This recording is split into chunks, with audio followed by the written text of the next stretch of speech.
Hi friends, నేను మీ విజయవాడ అమ్మాయిని. ఈరోజు నేను డ్రై ఫ్రూట్ లడ్డు చేస్తున్నానండి. అంటే చాలా తక్కువ క్వాంటిటీ, అప్పటికప్పుడు ఫ్రెష్గా చేసుకొని తింటే బాగుంటుందని చెప్పి ఒక 10-12 లడ్డూలు వచ్చేంత క్వాంటిటీ మాత్రమే తీసుకున్నాను. అంటే నియర్లీ ఈచ్ 50 గ్రామ్స్ అన్నమాట. ఫస్ట్ నేను అవిసె గింజల్ని డ్రై రోస్ట్ చేసుకున్నానండి, కొంచెం గీ వేసి. తర్వాత అవి సన్ఫ్లవర్ సీడ్స్ గోల్డెన్ బ్రౌన్ కలర్లోకి వచ్చాయి. తర్వాత ఇవి వాటర్ మిలాన్ సీడ్స్, ఇవి కూడా గోల్డెన్ బ్రౌన్ కలర్లోకి రావాలి. తర్వాత పంప్కిన్ సీడ్స్ అన్నీ ఆయిల్లో వేసుకొని 30 to 50 గ్రామ్స్ వరకు తీసుకున్నాను. నువ్వులండి, నువ్వులు, గసగసాలు, pumpkin seeds, watermelon seeds, ఇట్లాగా ఓన్లీ సీడ్సే అన్నీ డ్రై రోస్ట్ చేసుకున్నాను గోల్డెన్ బ్రౌన్ కలర్ వచ్చే వరకు. గసగసాలు ఫైనల్గా, గసగసాలు చాలా మంచిదండి హెల్త్కి. అవి కూడా డ్రై రోస్ట్ చేసుకున్నాను, గోల్డెన్ బ్రౌన్ కలర్లోకి రావాలి. అన్నీ వేపుకున్న తర్వాత లాస్ట్లో గసగసాలు వేసుకోవాలండి, లేదంటే మాత్రం అవి మాడిపోతాయి ఓవర్ హీట్ అయ్యి. అన్నీ డ్రై రోస్ట్ చేసుకొని నేను ఒక ప్లేట్లోకి తీసుకున్నాను. చూడండి కలర్ కూడా ఎట్లా చేంజ్ అయ్యాయో.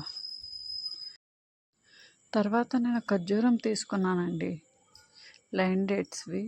ఖర్జూరంలో సీడ్ తీసేసి మిగతా పార్ట్ అంతా నేను మిక్సీ జార్లో వేసుకున్నాను.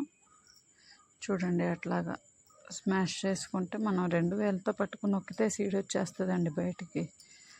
అట్లాగా నేను ఒక 1/2 kg మాత్రమే తీసుకొని ఫైన్గా బ్లెండ్ చేసుకున్నాను. మరీ పేస్ట్ లాగా కాదు, కొంచెం నెయ్యి వేసి నెయ్యిలో దోరగా వేపుకుంటున్నానండి అవి కూడా, ఖర్జూరం కూడా. తర్వాత ఈ ప్లేట్లో తీసుకున్న డ్రై ఫ్రూట్స్ అన్నీ మిక్స్ చేసేసుకున్నాను. కంప్లీట్గా మిక్స్ చేసేసుకొని ఏదైతే మనం ఖర్జూరం పేస్ట్ చేసుకొని ఆల్రెడీ లైట్గా పచ్చివాసన పోయేటట్టు వేపుకున్నామో దాంట్లో వేసేసి వేడి మీదే వేసేసానండి. దాంట్లో వేసేసి స్పూన్తోనే ఫస్ట్ మొత్తం మిక్స్ చేసుకుంటున్నాను. తర్వాత గోరువెచ్చగా ఉన్నప్పుడు తీసి నేను ముద్దలు చేస్తున్నానండి. చిన్న చిన్నవి, అంటే మీడియం సైజు, మరీ పెద్దవి కాదు అలాగని చిన్నవి కాదు, మీడియం సైజ్ తీసుకొని ముద్దలు చేసుకుంటున్నాను. తర్వాత మనం ఒక ఎయిర్ టైట్ కంటైనర్లో స్టోర్ చేసుకుంటే సరిపోతుంది. చాలా బాగుంటాయండి, హెల్త్కి మంచిది. బాగాలేని వాళ్ళు తింటే ఇంకా త్వరగా రికవరీ అవుతారండి. Thanks for watching. Bye bye.